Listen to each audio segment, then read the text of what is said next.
All right, so get ready because today we're really going to like dive deep into this idea of the alter ego effect. And it's not about like cheesy costumes or pretending to be someone you're not. It's Exactly. more about like Yeah. finding strategies backed by science that can like help you step into a more powerful version of yourself. That's right. And you know what I think is so interesting about the alter ego effect is that um, it's not about becoming someone completely different, Yeah. right? It's about tapping into those different aspects of yourself, the ones that maybe don't always get center stage, but are crucial for you to really perform at your best. It reminds me of like Bo Jackson. This guy dominated in like baseball and football. Oh, yeah. And he was like, quote, Bo Jackson never played a down of football in his entire life. Wow. He attributed all of his like accomplishments on the field to this alter ego Jason. Exactly. And see, it's not even about becoming someone else entirely. It's about tapping into the traits you already have, but maybe don't access easily. So like Bo Jackson, deep down, he had the capacity for Jason within him. Yeah. It's like he understood that different parts of himself were best suited for different arenas. Yeah. It's almost like Yeah. stepping into a role, Totally. but it's even deeper than that.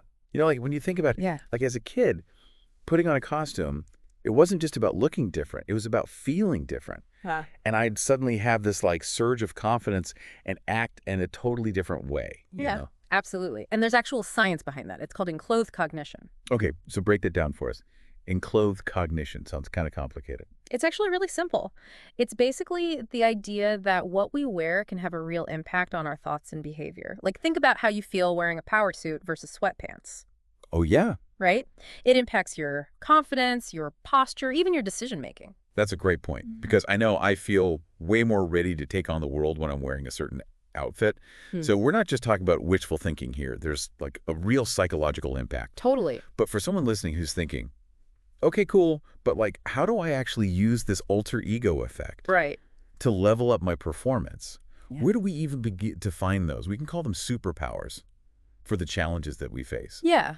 So you need to start by pinpointing the exact skills and qualities you need to succeed in your specific arena. And when I say arena, I mean whatever your field of play is. So your work, your relationships, your personal goals, and ask yourself, what would it take for me to feel completely unstoppable in those situations? So for example, say I get terrified speaking in public. But I've always admired how Michelle Obama commands a room with such confidence and grace. Okay, here's where it gets interesting. You could actually start by embodying some of those Michelle Obama qualities. As your public speaking alter ego, imagine how she moves, how she commands attention, even the tone of her voice. It's about tapping into that energy and making it your own. So it's about like pinpointing those superpowers that you need, Yes. drawing inspiration from people who already embody them, Yeah. and then channeling their energy to become them. Yes. I could see where this might feel a little tricky for some people. Yeah, it's definitely not about becoming a carbon copy. It's more about extracting the essence of those qualities you admire and finding ways to weave them into your own persona. And remember, we all have these different sides to ourselves. The alter ego effect is about consciously choosing which side we bring forward depending on the situation. So how do we move past just like positive thinking and truly embody this new persona?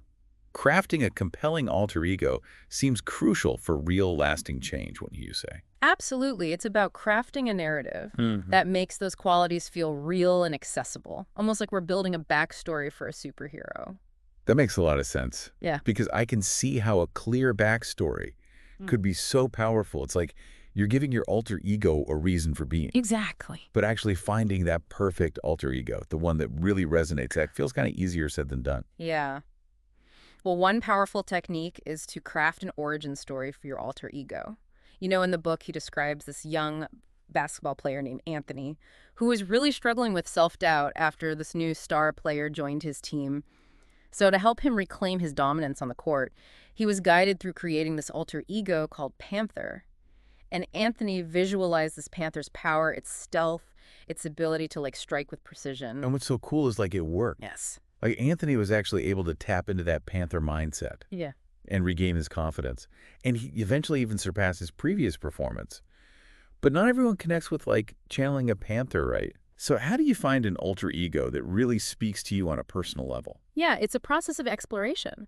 It's about finding inspiration that speaks to you personally. It could be a fictional character, a historical figure, even someone you admire in your own life. The question to ask yourself is, what qualities do they embody that I want to bring into my own field of play? So it's about tapping into a narrative that fuels your own motivation. Like, take the example from the book about Maggie. She was trying to launch her own business, Okay. and she was feeling totally overwhelmed. Yeah. She felt like an imposter, doubted her abilities at every turn. Yeah, what's interesting is that Maggie found her alter ego in J.K. Rowling, the author of the Harry Potter series. And it wasn't about like some hidden desire to write fantasy novels. Mm. It was Rowling's story of perseverance, like it facing rejection after rejection before achieving this massive success. That story resonated with her own entrepreneurial journey. Right. It's not about mimicking someone else's life. It's about finding the threads of their strength, their resilience, their ability to overcome obstacles, and then weaving those threads into your own narrative. Hmm. So to recap, we've identified our superpowers, we've found our inspiration, we've crafted this compelling origin story. But how do we actually activate this alter ego? How do we make it something we can actually access on demand? Yeah, this is what I'm really curious about. Like, how do you bridge that gap from concept to reality? Yeah, one really effective technique he talks about is using what he calls totems. Okay, totems. I like the sound of that. What are we talking about? So totems are objects that act as triggers for your alter ego, almost like a physical reminder of that identity shift. It's like a talisman, Go. something you can hold or wear that like embodies your alter ego's energy. Exactly. He describes how he struggled, as a young entrepreneur, with being taken seriously because of his youthful appearance. So he started wearing glasses. Not because he needed them for vision, but because they made him feel more smart, more respectable, more like the successful business person he wanted to be. And it actually worked. It's like the glasses became this symbol, this like physical anchor for this confident, capable alter ego. And it wasn't just about how others perceived him. It was about how he perceived himself. Exactly. So it's about creating a physical association, this tangible link to that identity shift. I love that. For some people, it might be a piece of jewelry or a special pen, even a specific piece of clothing. Precisely. It's about finding what works for you, what resonates with your alter ego's identity. Mm-hmm. But you have to remember, even with a totem, there are going to be those moments when self-doubt creeps in. Those inner voices start whispering doubts, trying to sabotage our progress. Oh, yeah, those inner critics, Yeah. that can be brutal. They can be brutal. So how do you fight back when those doubts come knocking? This is where the concept of the ground punch comes in. Okay, a ground punch. Tell me more. Okay, so it's about having a powerful response locked and loaded for those moments when your inner critic starts whispering doubts. Think of it like a verbal smackdown for those negative thoughts, a way to shut them down before they can even take root. I love that visual.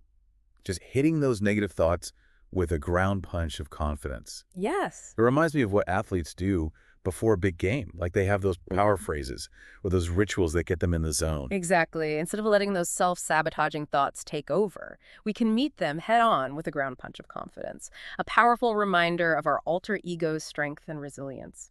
In the book, he describes working with this tennis player named Rachel, and despite her talent, she kept sabotaging her own success. She would completely dominate a match and then suddenly lose her edge and allow her opponent to catch up. And I know that feeling, like you're your own worst enemy sometimes. Yes. So what was holding Rachel back? It turned out that Rachel's enemy was this deep-seated belief in fairness. She felt bad for her opponents and would subconsciously let up, even though it meant losing the match. Wow. That's so fascinating. It's incredible how these like hidden beliefs can have such a powerful impact on our behavior. Yeah. So how did Rachel overcome that internal struggle? So to counter this, Rachel and the author crafted a ground punch that reminded her of her competitive spirit, her drive to win.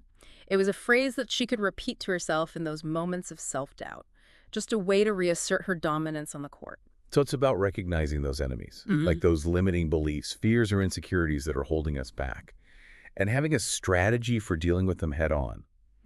But it's not just about silencing those negative voices, right? It's also about celebrating our wins, acknowledging our own strengths. We've got to learn to own our achievements. Yeah, you're absolutely right. He calls this a response proclamation.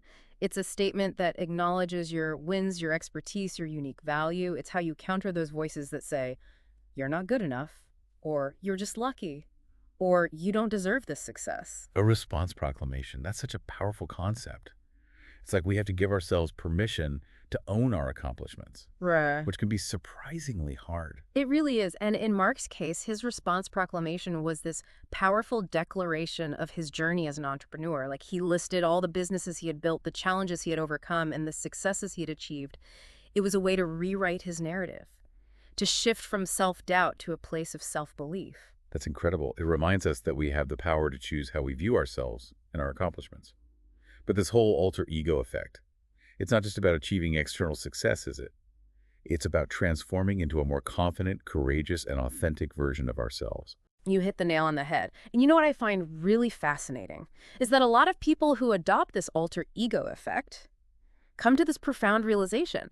Their alter ego isn't actually some separate entity. It's actually a reflection of their true selves, the person they were always meant to be, just waiting to emerge. It's like the alter ego helps unlock that potential.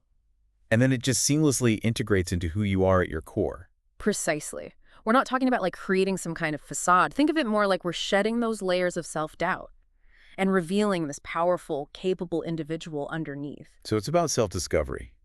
But it also requires taking action, like putting these concepts into practice in the real world. And the author offers some really intriguing quests, like these practical exercises to help us embody our alter ego and really hone those superpowers. One that I thought was really interesting was the number focus game. Oh yeah, that's a good one. Tell me more about that. Okay, so it's this deceptively simple but effective exercise, and it's designed to sharpen your focus and concentration. Here's how it works. You choose a number between 1 and 10. And as you go about your day, every time that number pops up, like on a clock, a house number, a license plate, it becomes this trigger to bring your attention back to your alter ego and its mission. Oh, wow. So it's like a mental nudge throughout the day, a way to stay connected to that powerful energy. Exactly. And with each repetition, you strengthen that connection.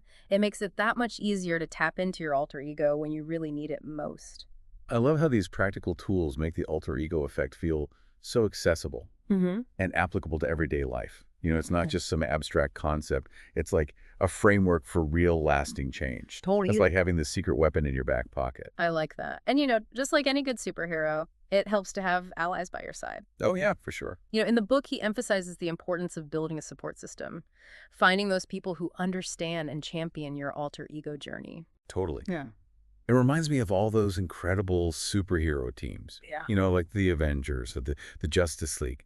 Like they're stronger together. They support each other. Yeah. And they challenge each other to be their best. Exactly. Surrounding yourself with like-minded people, whether it's friends, family, even an online community, provides encouragement, accountability, and just this shared understanding of the transformative process you're going through. Totally. It's about building this network of people who not only believe in your potential, but also support your growth and keep you on track. Because sometimes we need that extra boost, that reminder that we're not alone on this journey. Absolutely. And remember, while this is serious work, he also stresses the importance of approaching this journey with a sense of playfulness and curiosity. Yeah, that's so important. Right. Because it's about reclaiming that childlike sense of wonder, that ability to embrace imagination and believe in the power of possibility.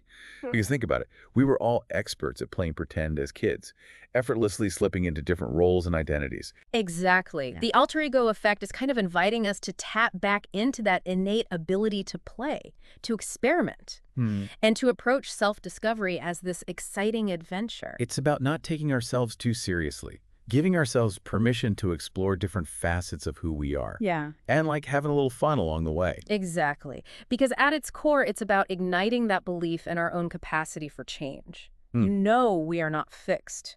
We are not limited by our past experiences or our current beliefs.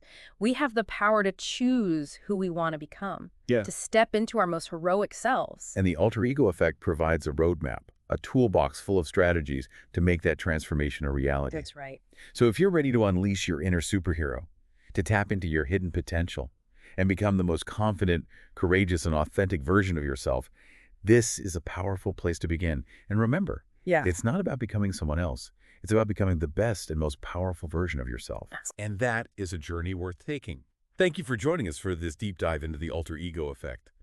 Until next time, keep exploring, keep growing, and keep unleashing those superpowers.